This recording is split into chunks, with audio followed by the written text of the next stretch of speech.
Assalamualaikum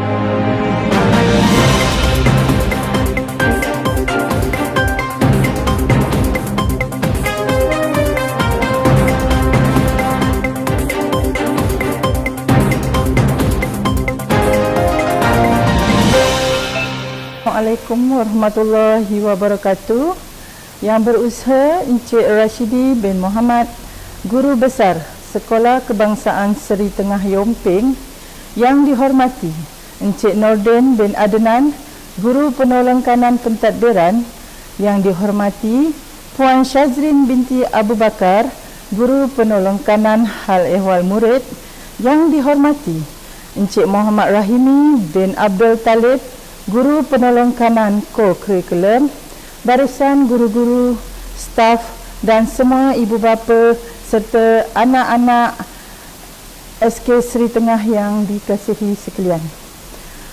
Alhamdulillah, bersyukur kehadrat Allah Subhanahu wa taala kerana dengan taufik dan hidayahnya kita diberi kekuatan untuk terus berdiri teguh dan melangkah dengan gagah bagi merealisasikan visi sekolah ini, iaitu pendidikan berkualiti, insan terdidik, negara sejahtera pada tahun 2021 ini. InsyaAllah, saya mengambil kesempatan ini untuk mengucapkan selamat tahun baru 2021 dan selamat belajar. Oleh kerana PKP kita dilanjutkan, saya nak mengucapkan selamat belajar PDPR, pengajaran dan pembelajaran di rumah kepada anak-anak anda yang dikasihi dari prasekolah tahun 1 hingga 6 dan di bawah pengawasan ibu bapa dan bimbingan guru sekalian, insya-Allah. Saya mengucapkan jutaan terima kasih kepada semua guru yang telah mengambil pelbagai inisiatif dalam memastikan penyampaian pengajaran dan pembelajaran kepada anak-anak didik kita untuk terus berjalan dan menghadapi situasi sukar ini semasa melaksanakan perintah kawalan pergerakan. Sebelum itu, kepada guru-guru dan kepada ibu bapa, saya ingin berkongsi bagaimana kita menghadapi perintah kawalan pergerakan itu. Daripada 5 jari, ibu bapa dan guru mungkin boleh pilih manakah jari yang dipilih dahulu, sama ada jari ibu, jari telunjuk, jari hantu, jari manis atau jari kelingking.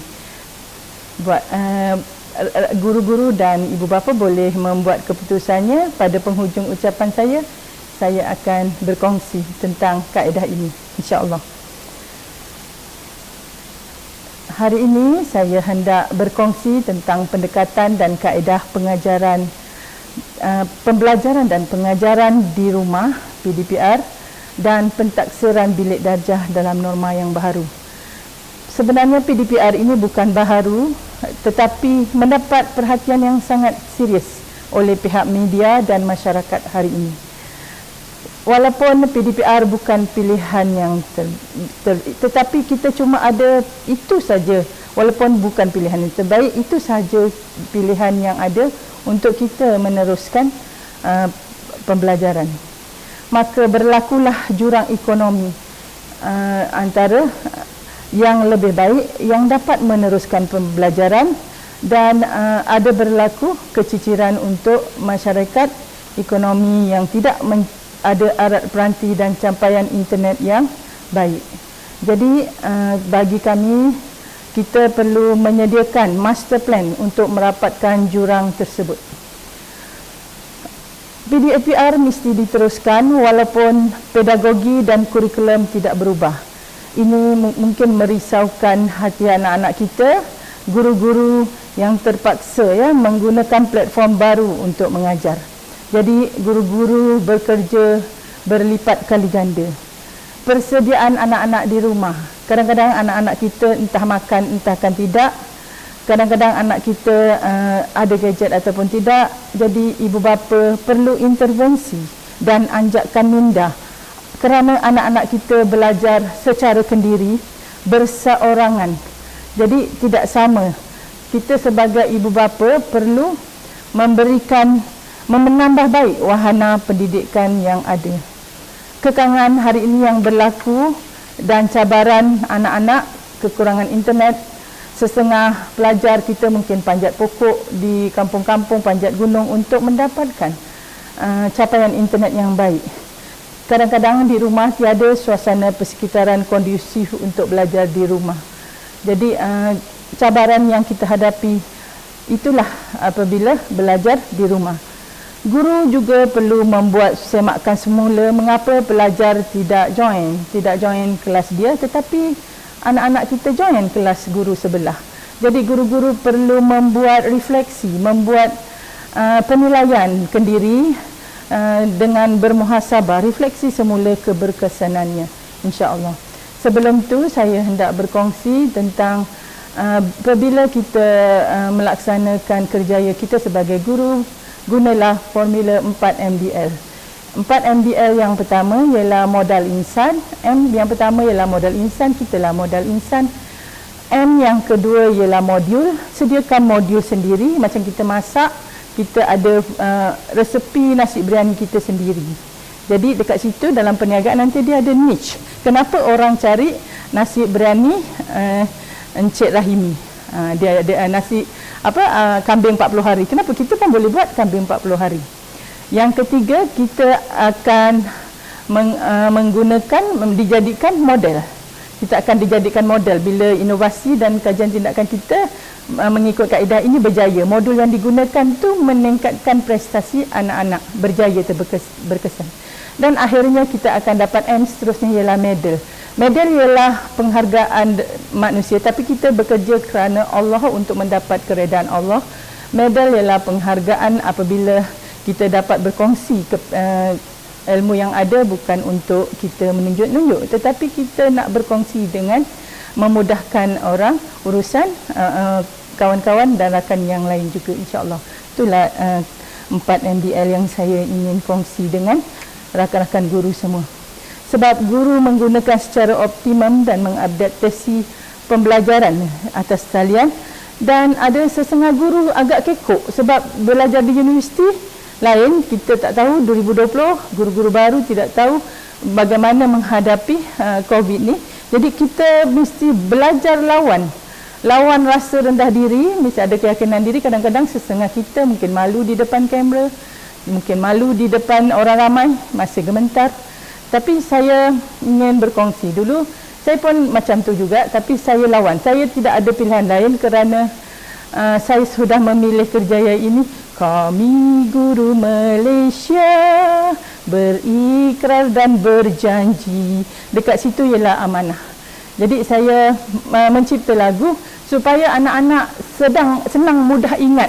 Sambil mereka basuh pinggan, mereka menyanyikan lagu. Saya dah analisis dulu soalan mana yang daripada tahun 1990 hingga 2015 dia keluar. Jadi bab 1 pelajar mesti menguasai. Bila pelajar mesti menguasai, mereka mesti menguasai bab 1, sebab soalan esei akan keluar bab 1. Jadi tak ada pilihan, mesti belajar bab 1, bab 5, bab 8 dan satu-satu bab yang lain. Jadi dekat situ bagaimana mereka dapat menguasai esei. Jadi saya cipta lagu, antara lagunya ialah lagu Keperluan dan Kehendak.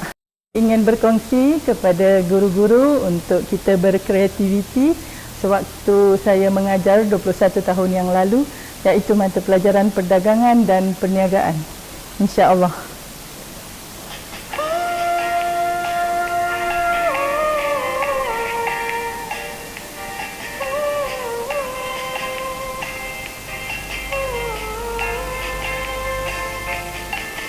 Keperluan untuk terus hidup berperingkat, mudah dipuaskan, terhad, tiada pilihan, makanan, pakaian, dan tempat tinggal. Manakala kehendak pelengkap, lebih selesa, banyak pilihan, tidak mudah dipuaskan, tidak terhad, rumah besar, kereta mewah.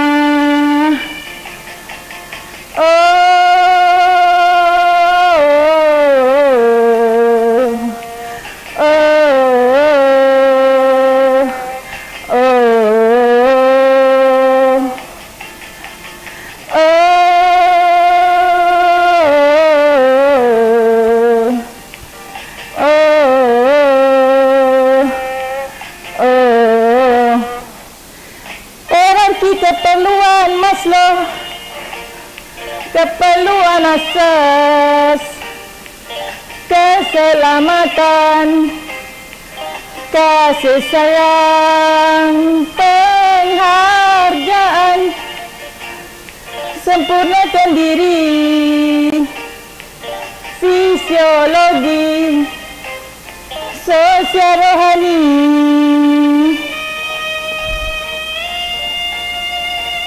Teng. Okey, fine.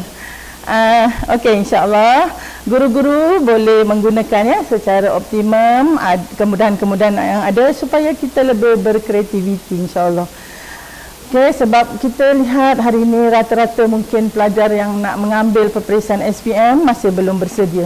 Namun hari ini saya ingin berkongsi pendekatan dan kaedah untuk menyesuaikan dengan norma baharu pengajaran dan pembelajaran, insya-Allah. Sebab pendidikan ini merupakan tanggungjawab kita bersama. Okay? Jadi ibu bapa juga perlu ada kesedaran kalau kita ada lebih, kita belikanlah anak-anak gadget untuk pendidikan, sebab kita menyesuaikan untuk membantu anak-anak dengan memberikan perhatian dan lebih kasih sayang kepada mereka, terutamanya anak-anak yang cemas menghadapi SPM dan STPM. Layanlah anak-anak dengan baik dan manfaatkan kebersamaan waktu ini agar anak-anak menjadi kemenjadian anak kita dan mereka boleh berjaya insya-Allah di dunia dan di akhirat. Ibu bapa dan guru-guru bolehlah membuat kolaborasi dengan membina hubungan yang baik melalui kumpulan-kumpulan seperti kumpulan WhatsApp, Telegram, Google Meet dan lain-lain. Hari ini guru-guru bekerja menggunakan data. Daripada data kita boleh respon, membuat lawatan cakna kepada pelajar untuk melihat isu apakah yang berlaku apabila anak-anak belajar di rumah. Sebab kadang-kadang bukan masalah handphone, tetapi kalau ada gadget yang baik pun, tapi kalau pelajar tidak dikawal, mereka mungkin tidak dapat memanfaatkan pendidikan secara maksimum tanpa ada bimbingan, insya-Allah. Harmonikanlah hubungan antara guru dan ibu bapa supaya tidak berlaku salah sangka, sebab kita menuju kemenjadian murid ke arah pergerakan kita selari ke arah yang sama. Jadi guru-guru sebenarnya berniat untuk membantu para pelajar untuk mengatasi masalah pembelajaran yang mereka hadapi. Hari ini TV dan radio pendidikan akan dikembalikan dengan jam yang lebih lama. RTM dan saluran lain menyediakan wahana pendidikan untuk mengatasi masalah yang berlaku pada hari ini, cabaran-cabaran yang kita hadapi pada hari ini, insya-Allah. Selain daripada itu, guru boleh melakukan Professional Learning Community (PLC).